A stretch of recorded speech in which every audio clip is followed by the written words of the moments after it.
Selamat pagi Bapak Ibu Saudara sekalian. Selamat hari ulang tahun. Saya terlambat karena minggu lalu tidak di Surabaya, tapi hati saya bersama Bapak Ibu sekalian dan bersyukur untuk beribadah bersama pada hari ini. Tadi pagi kita dilayani oleh Pendeta Jack Kawira dan kita terus mendoakan untuk pelayanan Pak Jack di Bandung. Doakan juga keluarganya dan juga studi doktoral yang dia sedang dalam proses menyelesaikan. Kita bersyukur kalau ada hamba-hamba Tuhan dari kota yang lain bisa hadir dan bertukar mimbar. Pendeta Agudin ada di Bandung dan kita terus berdoa untuk cabang-cabang yang lain. Mari kita membuka Alkitab kita dari Wahyu pasal yang ketiga, ayat yang pertama sampai dengan ayat yang keenam. Meskipun saya ingin sekali kita lebih enak khotbah tematik, tapi kita harus melakukan satu eksposisi. Mari kita membuka Wahyu pasal 3 ayat 1 sampai 6. Melalui eksposisi seperti ini kita bisa melihat hal-hal yang mungkin kita pada umumnya tidak suka bahas dan tidak suka bicarakan. Kita akan baca bergantian Wahyu pasal 3 ini ayat 1 sampai 6, satu bagian yang singkat kepada jemaat di Sardis. Saya akan bacakan ayat yang ganjil dan Bapak Ibu bergantian di dalam ayat yang genap. Wahyu pasal 3 ayat yang pertama, demikian firman Tuhan. Tuliskanlah kepada malaikat jemaat di Sardis, inilah firman Dia yang memiliki ketujuh roh Allah dan ketujuh bintang itu. Aku tahu segala pekerjaanmu, engkau dikatakan hidup padahal engkau mati. Ayat 2.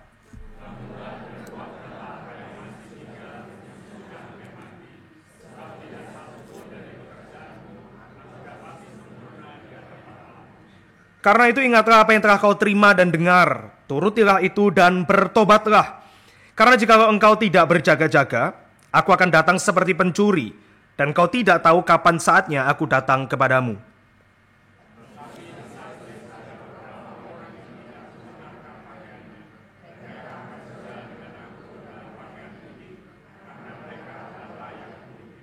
Siapa yang menang, kepadanya akan dikenakan pakaian putih yang demikian. Aku tidak akan menghapus namanya dari kitab kehidupan, melainkan aku akan mengaku namanya di hadapan Bapakku dan di hadapan para malaikatnya.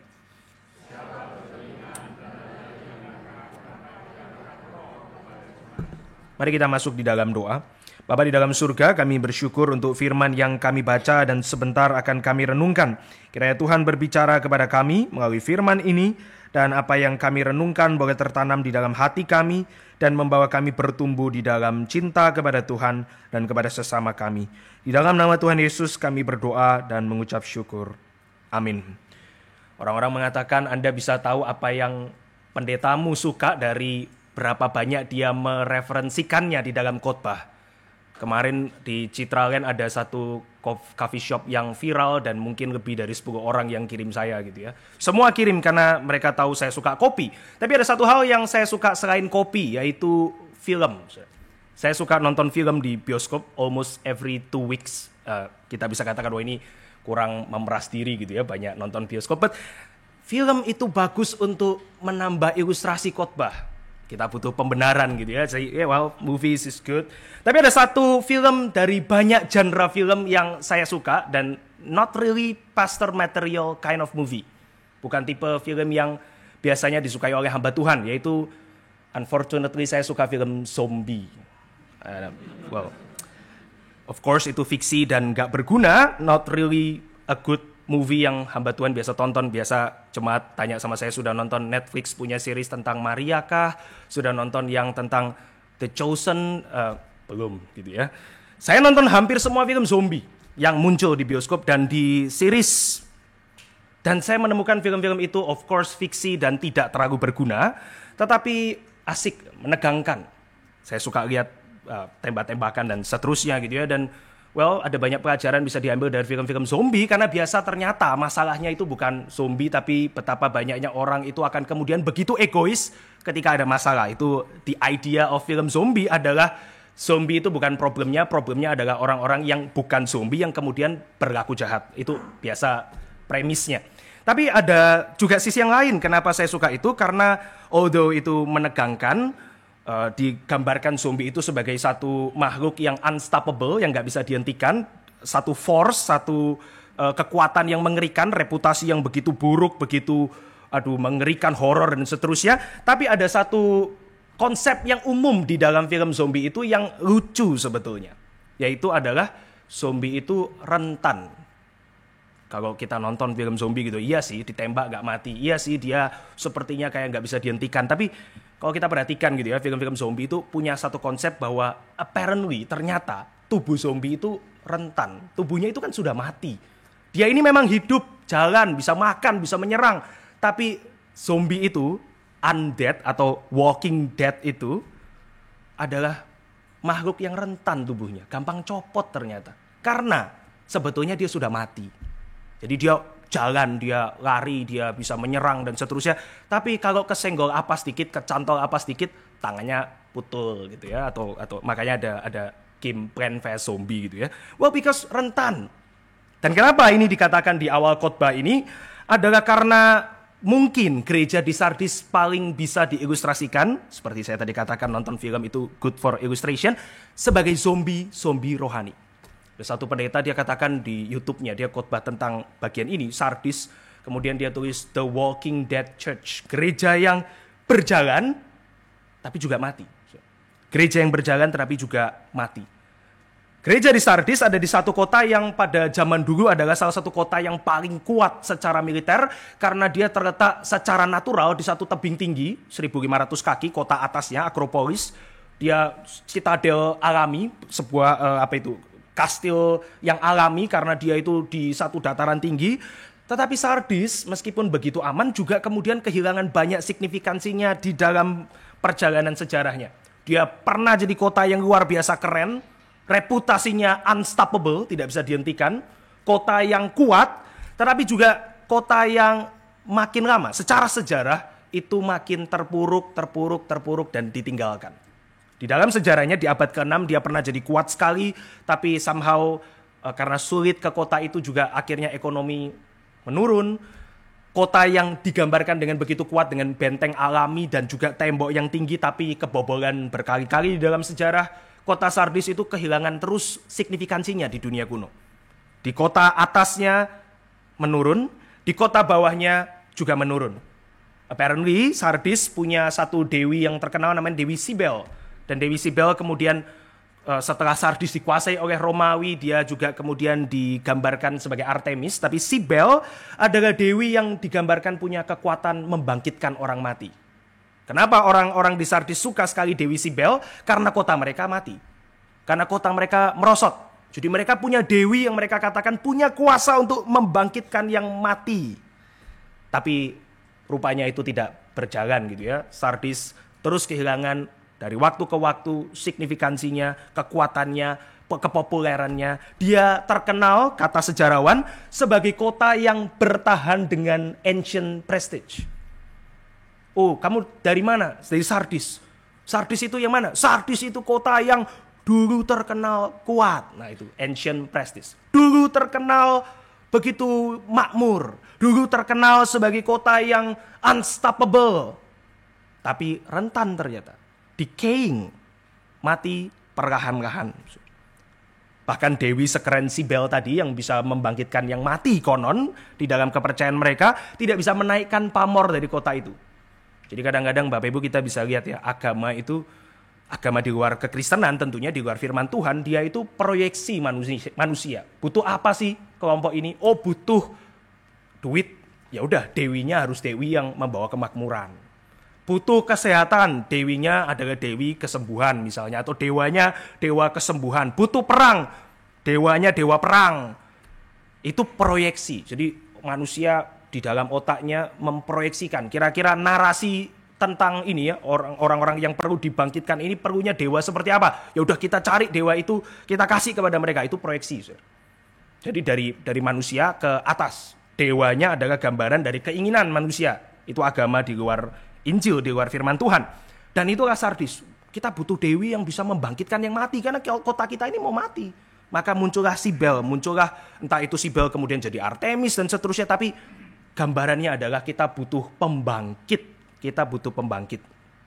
Sejarah catat Sardis tetap kehilangan terus signifikansi politis, signifikansi sejarah. Dan tentunya sekarang Sardis sudah tidak ada gitu ya. Puing-puing. Sardis itu punya prestasi, punya reputasi, tapi tidak punya nilai secara hakiki gitu ya di dalam hatinya. Nah, saudara, di antara jemaat 7 jemaat di Wahyu, kita sudah bahas dari Efesus sampai sekarang sisa 3 jemaat, Sardis itu punya surat yang paling keras. Kalau kita baca dari surat-surat lain, iya sih, Efesus ada teguran, Tiatira ada teguran, Tiatira panjang sekali gitu ya. Sardis itu pendek, tapi begitu kecamannya itu begitu terasa. Sardis itu dikecam paling keras, paling sadis. Masalahnya apa sih sebetulnya di Sardis? Kalau tadi kotanya kan merosot gitu ya, kotanya itu mulai makin redup gitu. Orang kemarin nge-viralin kota yang konon mau dibangun sebagai kota yang baru gitu ya, yang sekarang sudah sangat hijau, merosot gitu. Even belum mulai apa-apa sudah merosot. Sardis itu juga demikian, tapi problemnya bukan ekonomi ternyata. Problem jemaat di Sardis bukan mereka itu dianiaya oleh orang-orang Romawi atau orang-orang Yahudi yang benci orang Kristen. Enggak. Problemnya mungkin guru palsu. Oh, enggak juga ternyata. Problemnya Sardis itu cuma satu. Mereka itu seperti juga kotanya. Mereka itu tidak benar-benar hidup. Mereka itu enggak benar-benar hidup. Oh ya, ada komunitas orang Kristen di sana. Jadi kalau di Sardis itu tetap gerejanya itu buka. Tetap gerejanya itu jalan gitu ya. Ibadahnya itu tetap ada. Tapi enggak ada kehidupan Kristen di sana. Para penafsir sepakat, Saudara. Alasannya kenapa gereja itu tidak benar-benar hidup di Sardis adalah mereka itu kemudian menyatu dengan lingkungan di Sardis itu, kehidupan pagan, kehidupan penyembah berhala, orang-orang kafir yang tidak mengenal Allah, dan dia hidup totally with the same spirit. Kristen, tapi menyatu dengan yang lain. Saudara, saya mau kasih satu istilah ya. Religious tapi unfaithful. Religious tapi unfaithful. Dia religious. Kalau kita lihat aspek agama lengkap. Reputasi agamawi lengkap. Tapi gak beriman. Religious tapi unfaithful. Saudara ingat khotbah terakhir saya di sini tentang pohon ara yang Tuhan Yesus kutuk. Daunnya banyak, buahnya gak ada. Itu gambaran Israel kan ya. Daunnya banyak, aktivitas agama Israel banyak, tapi gak ada iman. Gambaran mungkin juga hari ini bagi orang-orang Kristen, religiusitasnya tinggi, warta kita tidak pernah sepi dari acara misalnya, religiusitas tinggi, bisa saja kita tidak ada iman. Artinya kita menjalani semua dengan luar biasa religius. Siapa yang bisa lebih religius dari orang-orang yang acara gereja nggak pernah sepi? Tapi bisa saja kita jalani itu tanpa iman. Kita bisa saja menjalani itu dengan satu self-righteousness, dengan satu kebanggaan diri dan seterusnya. Mungkin Sardis seperti itu. Tidak dijabarkan oleh penulis Wahyu dan Tuhan Yesus di dalam surat ini. Tetapi barangkali Sardis adalah gereja yang religious tapi unfaithful. Jadi kenapa saya mengatakan itu? Karena Tuhan mengatakan, aku tahu segala pekerjaanmu di ayat 1. I know your reputation. I know your name. Engkau dikatakan hidup, padahal engkau mati. Saudara sekalian, hal ini menjelaskan mengapa Tuhan Yesus pada surat ini menegaskan dirinya sebagai dia yang memiliki 7 roh Allah. Ini istilah simbolis untuk dia yang mempunyai the true spirit of God, Roh Kudus yang memberi kehidupan. Kenapa perlu ditegaskan begini? Ya karena mereka mau mati.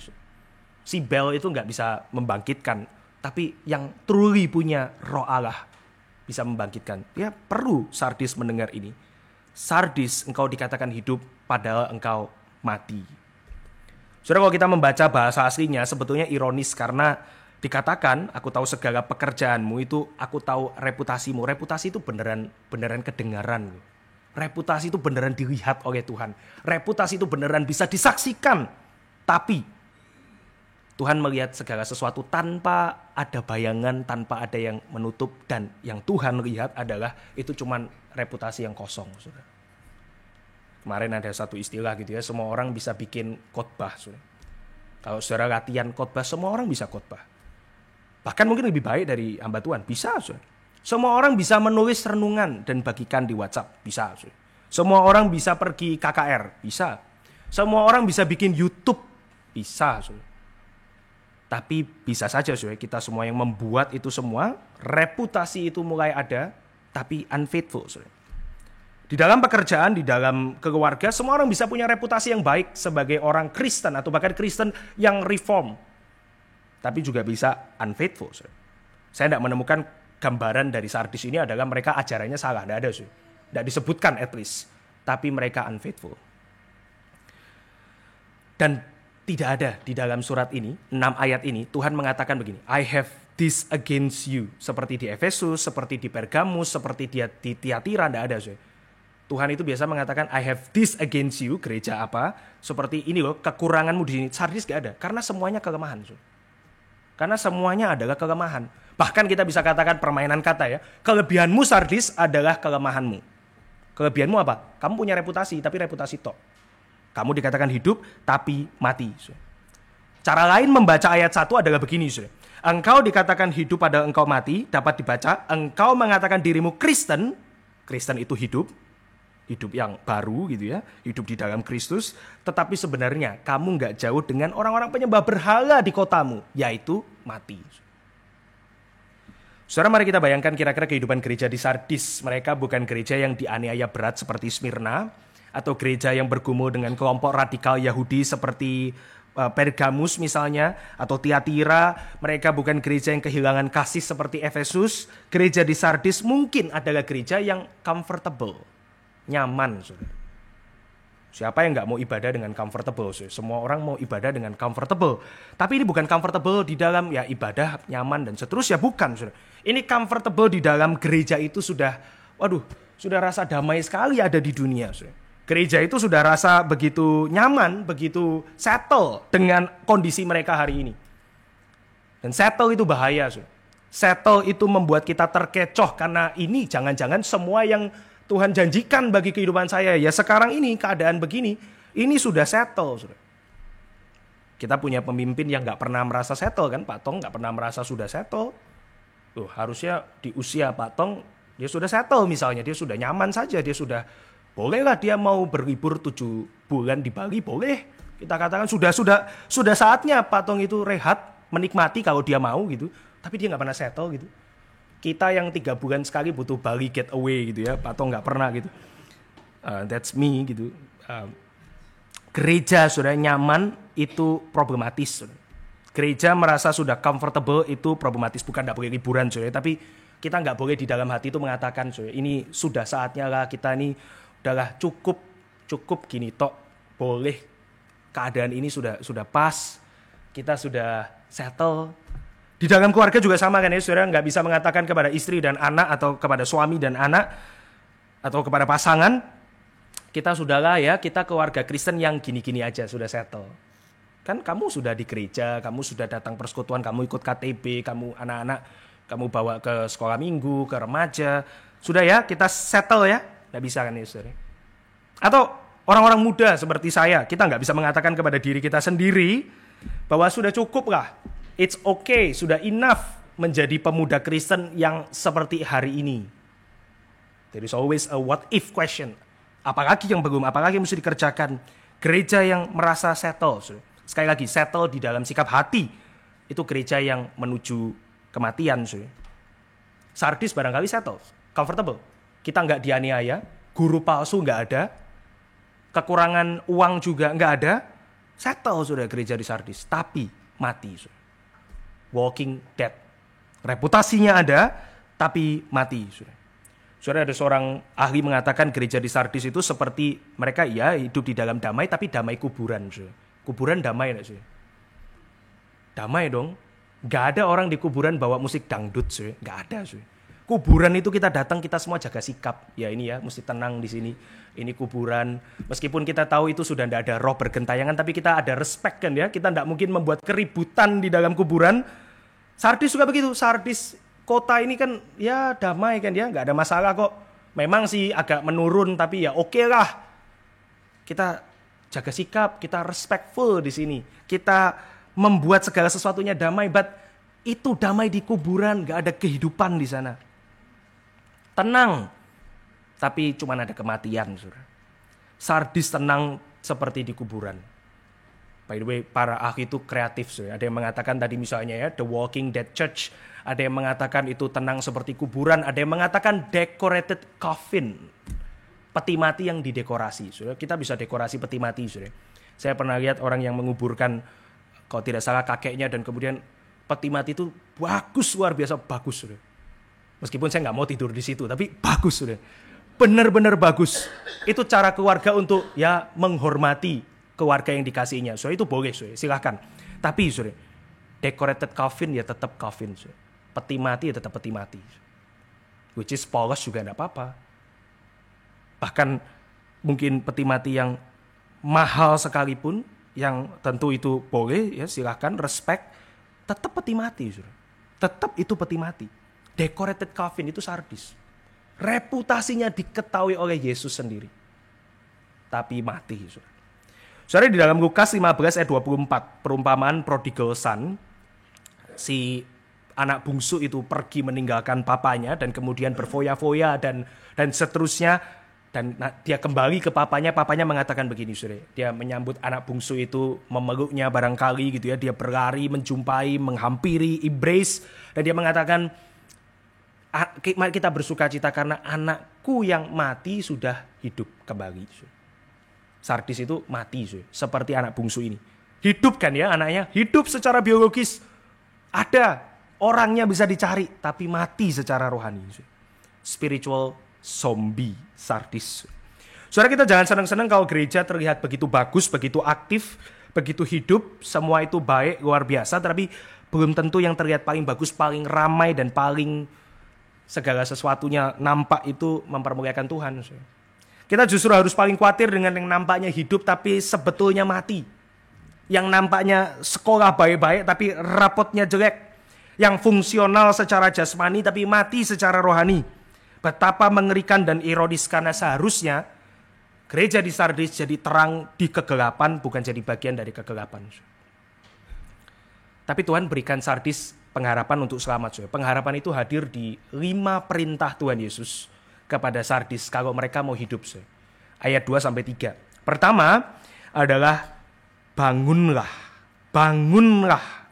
Be watchful. Waspadalah. Saudara, nasihat pertama yang Tuhan Yesus berikan jika Sardis ingin hidup adalah mereka harus bangun dan sadar ada bahaya. Nasihat untuk berjaga-jaga punya bobot tersendiri di Sardis. Tadi saya katakan kota ini pernah dibobol 2 kali. Padahal harusnya aman. Dia tinggi, sitadel alami. Dia ada di atas, dindingnya tegak lurus dan begitu kuat. Tapi Sardis pernah kebobolan 2 kali lebih. Dengan cara apa? Dengan cara penjaga-penjaganya tidak waspada. Dan kemudian ada Sirus memerintahkan pasukannya untuk manjat dinding itu. Manjatnya diam-diam, saudara. Nggak ada yang manjatnya pakai bunyi yang kencang, manjat diam-diam seperti di film-film kita nonton itu ya. Begitu sunyi kayak ninja gitu ya. Tiba-tiba kota itu direbut. Itu beneran terjadi di sejarah Sardis tahun 549. Dan di akhir abad ketiga sebelum Masehi, kota itu kembali lagi direbut dengan cara yang sama. Aneh, saudara ya. Berarti mereka tidak belajar, saudara. Yang merebut kota pun tidak belajar bahwa orang lain bisa rebut kota itu dengan cara yang sama. Dulu kepanjat, kebobol. Yang kedua, kepanjat lagi dan kebobol lagi. Saudara, itu Sardis. Saudara. Maka orang Sardis, orang Kristen di Sardis, mereka tahu ini. Waspada. Kenapa perlu waspada? Lu tidak ingat ya, kota kita juga kebobol 2 kali. Orang Kristen perlu waspada secara rohani. Kita akan kuat ya. Siapa yang di sini merasa temboknya lemah, sudah hati-hati. Kita tentu perlu bangun tembok yang kuat. Tapi kelemahan kita justru seringkali kita merasa tembok kita kuat. Kita merasa, Senin biasa ada rally doa gitu ya. Senin rally doa. Selasa persiapan pemimpin KTB. Rabu rapat pengurus Geri Citra. Kamis persekutuan doa Geri Citra. Jumat persiapan guru sekolah minggu. Sabtu biasa saya dicari untuk urusan macam-macam. Minggu khotbah. Ini jadwal saya minggu depan, cuy. Berarti tembok saya kuat, cuy. Betul ya? Tapi waktu kita merasa kuat, cuy, itu dangerous road. Saya tidak tahu, cuy, minggu kalau sama sekali tidak ada acara rohani sama sekali, bahaya, cuy. Tapi kadang-kadang kita merasa sudah kuat harusnya. Logically, kita punya logika, mestinya sudah kuat. Kurang apa lagi, mau ditambah di hari mana lagi, setiap malam ada acara, mestinya udah kuat. Tapi gereja di Sardis, waspadalah. Coba saudara urutin ya, Senin apa, Selasa apa. Being busy is good, but don't be too busy. Saudara perlu cari dari mana tembok itu bisa dibangun dengan kuat untuk Anda sendiri, untuk keluarga Anda. But then logically kita merasa sudah kuat, tapi Tuhan katakan waspadalah. Orang-orang di Sardis merasa kuat dengan temboknya, tapi justru dipanjat di tembok yang kuat itu. Nggak pakai cara lain. Dari situ temboknya itu dibobol, orang masuk menguasai kota itu. Gereja di Sardis bisa saja merasa kuat. Settle kok. Guru palsu nggak ada. Pengakuan iman dipelihara. Pengajaran beres. Semua jalan dengan baik. Penganiayaan juga nggak ada. Dana tidak kekurangan. Bakat tidak kekurangan di dalam gereja. Kurang waspada. Mereka mungkin mati dari situ. Mereka mungkin tidak punya kehidupan lagi di gereja itu dari ketidakadanya waspadaan. Jadi kita perlu berkaca apakah kita sudah waspada dan bangun menjaga kehidupan kerohanian kita. Apakah keluarga kita menjaga kerohanian mereka. Apakah orang tua memperhatikan anaknya. Apakah suami memperhatikan istrinya dan istri memperhatikan suaminya. Terkadang kita bangun untuk hal-hal tertentu, saudara. Mama saya belajar investasi, saudara. Apparently, saudara. Saya melihat satu tekad yang tidak pernah saya lihat di orang tua muncul di dalam mama saya, dan saya bersyukur orang-orang belajar hobi baru di usia tua dan tiba-tiba begitu rajin. Saya kenal orang tua yang tiba-tiba ikut kelas-kelas olahraga, tiba-tiba rajin, menemukan api yang baru. Saya tanya, kenapa kok olahraga? Karena Pak, kesehatan itu penting. It's good, right? Karena melek finansial itu baik. It's good. Saudara, saya kasih tahu ya, kita sering waspada untuk hal-hal jasmani. Dan bagus itu. Kita bisa saja tidak waspada terhadap hal rohani. Mungkin kalau misalnya, saudara, nilai anakmu itu turun, alarm itu bunyi mungkin. Ini kenapa turun? Ayo cari guru les. Kamu gak bisa yang mana? Kasih tahu mama. Oh ternyata mama juga gak bisa. Ya udah panggil guru les gitu ya. Kita peka, saudara. Alarm itu bunyi dengan cepat. Kalau suami cuci piring dan belum bersih, istri alarm juga bunyi. Ini masih minyakan kayak gini sudah ditaruh, nggak mau bantu udah usah gitu ya. Kita alarm bunyi untuk banyak hal. Well, untuk hal rohani kita seringkali tidak bunyi. Ketika kita ngantuk, kita sadar kita perlu tidur. Ketika kita lapar, kita sadar kita perlu makan. Ketika kita haus, kita sadar kita perlu minum. Tapi kita seringkali nggak sadar untuk hal-hal rohani. Kita waspada untuk pendidikan anak misalnya, tapi mungkin kurang waspada untuk kerohanian mereka. Buktinya, saudara, orang tua bisa mengatakan kepada saya misalnya pernah, kenapa kok tidak bawa anak ke sekolah minggu? Karena susah bangun. Coba dia susah bangun di hari sekolah, pasti ibu bangunin kan. Saya ini cynical, saudara. Kita waspada mungkin untuk investasi, tabungan hari tua, itu hal yang baik. Keputusan-keputusan itu baik, tapi kita nggak waspada untuk kerohanian keluarga barangkali. Kita peka sekali kalau misalnya ada satu alarm merah, investasi yang buruk, yang tidak boleh diambil, kita nggak ambil. Kita membaca berita ekonomi dengan begitu teliti. Tapi kalau ada acara-acara, nggak harus acara gereja ini gitu ya, acara-acara rohani lah katakanlah, kita seringkali miss so easily. Reputasi kita bisa saja banyak, known as a Christian, but it's not functional as a Christian, the walking dead. Mungkin bahkan terlalu serupa dengan dunia ini seperti gereja di Sardis, too comfortable, too ambivalent, too alike. Sangat mirip. Waspada, sekali lagi kita mungkin terlalu nyaman dan kita tidak berjaga-jaga. Itu nasihat pertama Tuhan Yesus. Yang kedua, saudara, adalah kuatkanlah apa yang masih tersisa, yang hampir mati.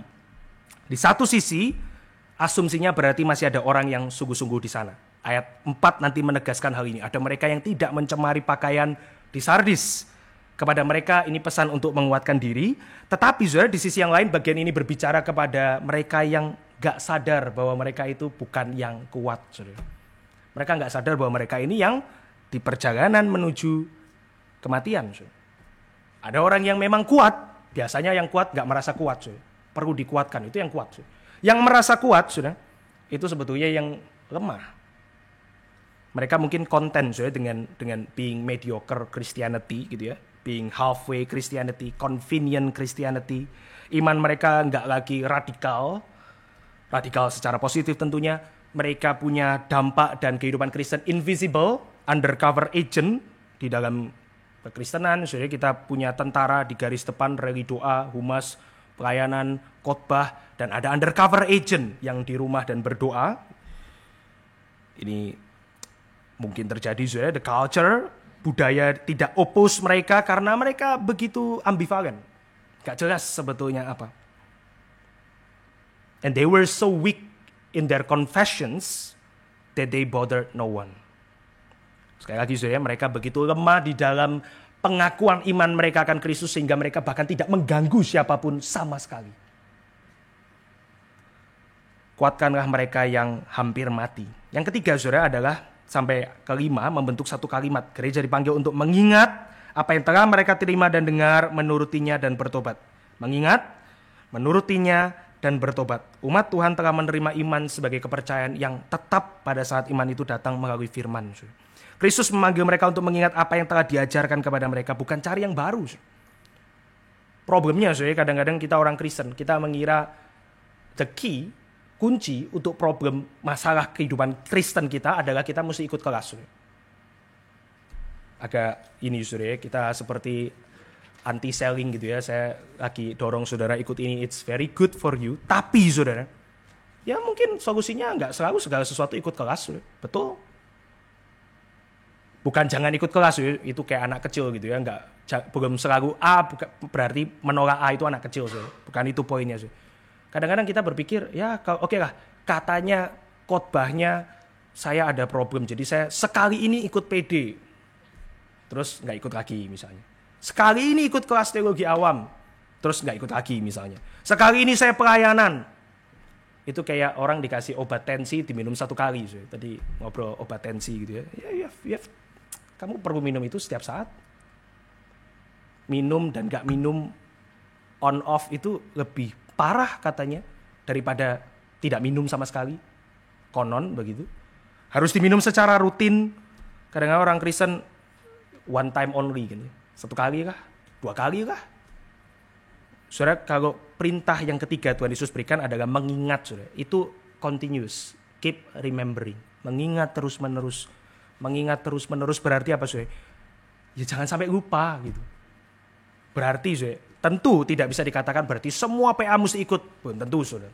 Tapi mengingat, saudara, saya punya kewajiban, saya punya satu panggilan, saya punya satu tugas yang khusus loh dalam kehidupan ini. Dan gak boleh itu dilupakan karena saya terlalu malas untuk mengingat. Secara berulang-ulang setiap hari mereka perlu memberitakan Injil kepada diri mereka sendiri. Itu maksudnya mengingat, saudara. Injil itu perlu diberitakan kepada diri mereka sendiri berulang-ulang, mengingatkan diri mereka tentang apa yang telah dilakukan Kristus bagi mereka melalui salibnya dan kebangkitannya yang mulia. Kemudian turutilah. Kita tahu tentu di dalam Alkitab kalimat ini diulang berkali-kali gitu ya. Iman yang kosong adalah iman yang berhenti di pengetahuan dan gak ada tindakan. Iman yang tanpa perbuatan yang mati. Mengingat, menurutinya. Kemudian bertobat. Kenapa saya bertobat itu perlu? Saya klise sekali gitu ya bertobat. Well, apparently karena tiap kali kita mengingat dan kita mencoba menuruti firman Tuhan, kita tahu kita gak bisa turuti firman Tuhan. Betul ya? Ya mungkin kita bisa ikuti sebagian besar. Hopefully. Tapi kita seringkali gagal di dalam hal-hal yang kecil, tanda kutip kecil. Kita mencoba untuk menuruti firman Tuhan. That's really good. Tapi ketika kita melakukan firman Tuhan, kita tahu kadang-kadang motivasi kita juga masih salah. Hati kita masih belum beres. Maka kita tahu bahwa setiap kali kita mencoba untuk hidup kudus, kita sadar kita berdosa. Maka perlu bertobat. Dan inilah siklus kehidupan orang Kristen. You have to remember, mengingat, menuruti, bertobat. Kita selalu diingatkan setiap kali kita bertobat sungguh-sungguh di hadapan Tuhan bahwa Tuhan mengampuni dosa kita. Orang-orang sering katakan, oh berarti enak jadi orang Kristen. Buat dosa, minta ampun, buat dosa, minta ampun. Mereka nggak ngerti betapa sulitnya orang Kristen itu harus datang kepada Tuhan dan mengakui dosanya di hadapan Tuhan. Kita tahu dosa itu diampuni, but it's hard karena kita mendukakan hati Tuhan. Tapi itu bertobat, saudara. Kita tahu bahwa Tuhan didukakan oleh dosa yang saya perbuat, yang saya lalaikan di dalam hidup ini. Tapi saya juga tahu bahwa Dia tetap mengasihi di dalam Kristus dan mengampuni. Christian life cycle adalah ayat ketiga ini, saudara. Mengingat, saya perlu Injil, Saya beritakan Injil kepada diri saya sendiri. Saya tahu saya mencoba menurutinya dan gak bisa dan saya harus bertobat dan keeps on repeating. Saya khawatir banyak orang Kristen punya pemahaman yang tidak educate, tidak cukup tentang pertobatan. Kita mungkin lupa bahwa pertobatan itu continual, satu. Atau mungkin lupa bahwa tidak ada batasnya pertobatan itu. No one is good enough not to repent. Dan yang ketiga, kita mungkin lupa bahwa kita nggak tahu sampai kapankah kesempatan pertobatan itu diberikan. Oh iya, saya tahu saya mesti bertobat setiap saat. Saya tahu Tuhan akan mengampuni. Saya tahu bahwa saya akan selalu ada dosa dan saya harus bertobat pada Tuhan. Tapi saya kadang-kadang berasumsi bahwa besok masih ada kesempatan bertobat. Lusa masih ada kesempatan bertobat. Minggu depan, bulan depan, tahun depan ada kesempatan bertobat. Tapi kita nggak tahu kan, sampai kapan kesempatan bertobat itu diberikan. Jika gereja tidak bangun dari posisinya yang berbahaya, Kristus dikatakan di ayat berikutnya akan datang seperti pencuri, tidak terduga, dan mengunjungi mereka dalam penghakiman. Sekali lagi, orang Sardis tahu, kota mereka pernah malam-malam kedatangan orang-orang dari luar kota dan menguasai kota itu. Kristus katakan, I would do the same. Seperti yang pencuri itu lakukan dengan manjat tebing yang tegak lurus itu di malam hari dan mengagetkan seluruh kota karena ternyata kota kita sudah dikuasai. I would do that. Exactly seperti itu. In judgment. Di dalam penghakiman. Saudara tahu kemarin ada kebakaran. Let me tell you a bad theology. Teologi yang buruk adalah begini. Grammy menghina nama Tuhan. Tuhan murka dan kasih api kepada Los Angeles. Itu bad theology, don't do that. Jangan lakukan itu. Di sana juga ada orang beriman. Di sana juga ada orang yang percaya gitu ya. Tentu Tuhan bisa hukum. Tuhan bisa hukum. Tuhan berhak hukum karena semua orang berdosa. Tapi kita nggak bisa pukul rata itu semua. Misalnya ada bencana dulu di kota Palu itu ya. Kemudian Pak Tong datang ke sana dan orang-orang Kristen di sana merasa mereka sedang dihakimi Tuhan dan Pak Tong mengatakan, enggak, bencana memang menggambarkan murka Tuhan atas dosa, tapi tidak tentu dosa spesifik. Tapi saya kasih tahu sisi lain yang kita bisa pelajari dari kebakaran seperti itu adalah betapa fananya dunia ini, betul. Kita nggak bisa menaruh pengharapan di sini. Rumah yang kita bangun, tadi pagi pendeta Jack katakan, yang dibangun mungkin orang yang bekerja selama masa hidupnya untuk punya satu rumah itu, dan ini betul-betul adalah seluruh hasil kerja dia sepanjang dia hidup, dan di dalam satu malam habis ya kalau ada insurance. Habis semua. Bahkan untuk hal-hal dunia kita nggak tahu sampai kapan ada kesempatan kita punya yang kita punya hari ini. Saudara pernah pikirkan itu betapa mengerikannya kalau kita dikasih tahu oleh Tuhan apa yang kita punya itu sampai kapan kita punya. Anakmu sampai kapan, waktu hidupmu sampai kapan, suami atau istrimu sampai kapan, cucumu sampai kapan, pekerjaanmu sampai kapan, kamu dipakai pelayanan sampai kapan. Kita pikir itu akan jadi lebih baik kan ya, kita berarti bisa kita bisa semaksimal mungkin. Enggak, itu mengerikan kalau kita tahu. Itu mengerikan. Pertobatan juga begitu. Kita seringkali asumsi, ada besok, ada lusa, ada 2 hari lagi, ada 3 hari lagi, 1 minggu lagi, sebulan lagi. Saya bisa bertobat besok atau minggu depan. But we never know. Tuhan akan datang seperti pencuri, artinya benar-benar tidak terduga. Jadi alih-alih saudara kita mengatakan, apakah Tuhan menghukum? Apakah Tuhan sedang memberkati? Cobalah untuk mulai meresapi di waktu itu, bahkan berarti setiap waktu. Ibrani dikatakan hari ini adalah kesempatan untuk bertobat. Ada api, tidak ada api adalah kesempatan bertobat. Ada bencana dan gak ada bencana, ada sakit dan gak ada sakit adalah kesempatan bertobat. Banyak perumpamaan seperti di dalam Matius 24:25 tentang pencuri, hamba yang jahat, 10 gadis bijaksana dan gadis yang bodoh itu. Talenta semua berpusat pada kebutuhan untuk kesiapan menjelang kedatangan Kristus yang tiba-tiba. Kita sudah terlalu steril dengan berita ini ya dari dulu dikatakan dia akan datang dengan tiba-tiba tapi nggak datang. Jadi kita mulai lupa bahwa it's truly bisa kapan saja. Gereja Sardis harus memperbaiki hubungan semula dengan Tuhan, khususnya mereka yang sungguh-sungguh umat Tuhan. Mereka harus memperbaiki hubungan mereka dengan Tuhan. Dari ayat 1 sampai 5, ini sebetulnya Wahyu sedang mengingatkan gereja yang hampir mati ini, yang terlihat hidup tapi terseret-seret hampir mati ini. Let's go back, mari kembali kepada kebenaran Tuhan. Ayat 5 sampai 6, barang siapa menang, Kristus menjanjikan 3 hal sebagai imbalan atas kesetiaan mereka kepada Kristus. Yang pertama, mereka akan dikenakan pakaian kebenarannya yang sempurna, dilambangkan dengan pakaian putih. Saudara, Wahyu menggunakan gambaran pakaian putih untuk nanti orang-orang yang bersama ada di surga. Mereka yang adalah orang-orang kudus, artinya orang-orang yang diselamatkan, yang ditebus, yang dikuduskan, akan diberikan kepada mereka yang setia. Mereka akan mendapat pakaian putih. Kita tidak mengerti betapa menghiburnya hal ini, kecuali kita mencoba untuk hidup kudus. Tadi saya katakan ya, kita mencoba untuk mengingat firman, menturuti firman, kita nggak bisa kan ya, kita bertobat, tapi Tuhan katakan, kamu siklus itu nggak selamanya. Nanti kamu tak kasih pakaian putih, tanpa cacat. Saudara, kalau hari ini kita tidak mencoba untuk hidup kudus, kita nggak ngerti kenapa penting dikasih pakaian putih. Ya wes, beneran besok aja pakaian putihnya gitu.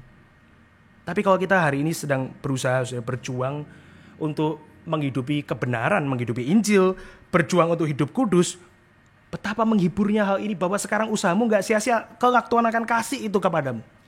Yang kamu inginkan, yang kamu dambakan, yaitu pakaian tanpa cacat. Hari ini saya mencoba untuk hidup tanpa cacat dan masih ada cacatnya di situ. Masih ada warna-warna yang noda di baju putih itu. Tapi kelak Tuhan akan kasih yang totally putih, bersih. Maka saya pernah katakan di kelas teologi awam, saudara, kalau kita tidak suka untuk hidup berelasi dengan Tuhan hari ini, kita tuh nggak suka surga. Saudara.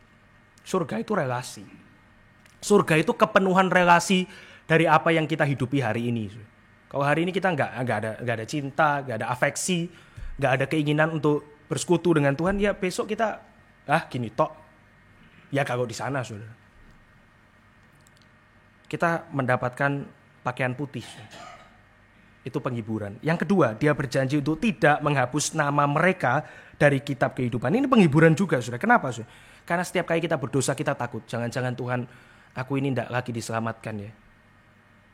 Jangan-jangan ya Tuhan hapus namaku dari kitab kehidupan. Ketika kita gagal di dalam dosa, kita jatuh dalam dosa, kita bertanya kepada Tuhan, jangan-jangan saya nggak masuk surga ya, nggak diselamatkan. Tapi Tuhan mengatakan mereka yang setia, Tuhan tidak menghapus nama mereka dari kitab kehidupan.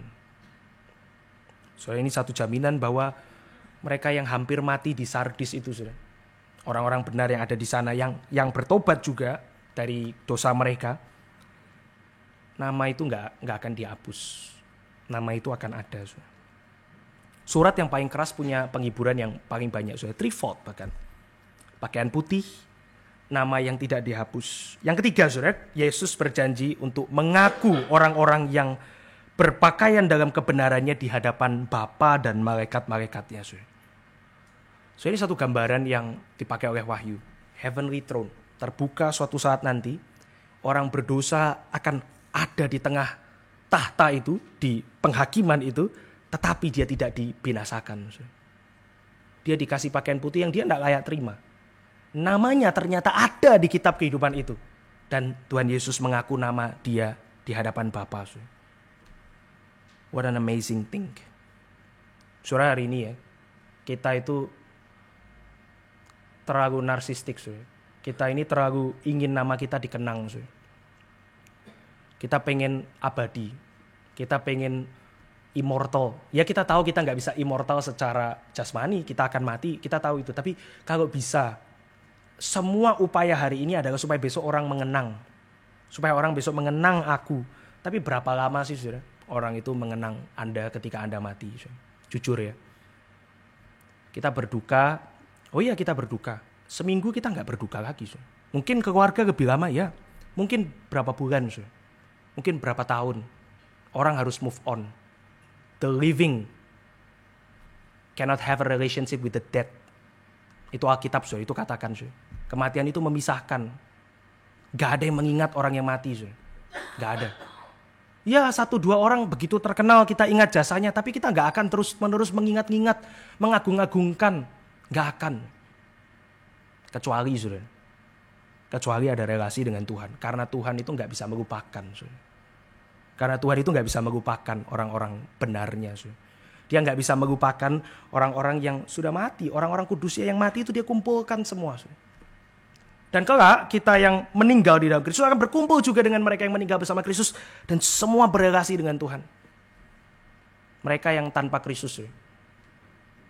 Ya mereka hidup dalam kelupaan. Forgetfulness. Mereka gak akan diingat. Mereka juga gak bisa mengingat. Tapi mereka yang ada di dalam Tuhan. Mereka gak bisa dilupakan. Gak bisa dilupakan. Manusia yang hidup bisa melupakan orang yang meninggal. Dan itu adalah sebetulnya common grace. Karena kalau kita terus tidak bisa melupakan orang yang meninggal, kita gak bisa hidup hari ini. Tapi Tuhan kasih itu. Kenapa? Karena nanti toh juga semua dia kumpulkan, anak-anaknya, orang-orang benarnya itu bersama-sama dengan dia yang tidak melupakan satu pun anaknya itu. Maka inilah penghiburan. Mereka yang hampir mati, bertobatlah, ingatlah, menurutilah semua firman Tuhan itu, dan hiduplah kembali. But it's almost impossible unless orang itu bersama dengan Tuhan. Barang siapa menang, for those who overcome, di setiap akhir dari surat kepada 7 jemaat adalah undangan untuk berbagian di dalam kemenangan Kristus. Dia yang meraih kemenangan dan dia yang memberikan kemenangan itu kepada siapa yang ada bersama dengan dia. Saudara, inilah kekristenan, inilah Injil, inilah Injil. I cannot do it by myself. I can look up to God. God did not forsaken me. Itu Injil. Saya mencoba melakukan sehingga gak bisa. Saya melihat kepada Tuhan. Tuhan gak membuang saya. Itu Injil. Mari kita berdoa. Bapa di dalam surga, kami bersyukur kepada Tuhan untuk firman yang boleh kami baca dan renungkan. Kami berdoa kiranya Tuhan terus berbicara kepada kami melalui firman Tuhan baik yang kami renungkan secara pribadi maupun firman Tuhan yang kami renungkan secara komunal. Kiranya Tuhan berbicara terus melalui firman-Mu dan jagalah kami ya Tuhan, kami yang sering merasa kuat, kami yang sering merasa hidup. Kiranya Tuhan Engkau boleh mengkoreksi kami. Dan jika kami ada di dalam satu dosa dan di dalam kelemahan, kiranya Tuhan menegur kami dan membawa kami kepada kebenaran. Dan kami mau ya Tuhan ketika kami kecewa dengan dosa kami tidak kecewa dan untuk diri kami sendiri saja, tetapi kami boleh membawanya kepada Tuhan. Kami percaya Tuhan Engkau yang maha pengasih, Engkau juga yang menuntun kami pada kebenaran, Engkau juga akan mengampuni kami. Kiranya Tuhan Engkau yang terus membangkitkan jiwa kami, Engkau yang terus berikan api kepada kami, dan kami boleh hidup seturut kehendak Tuhan. Di dalam nama Tuhan Yesus kami berdoa dan mengucap syukur. Amin.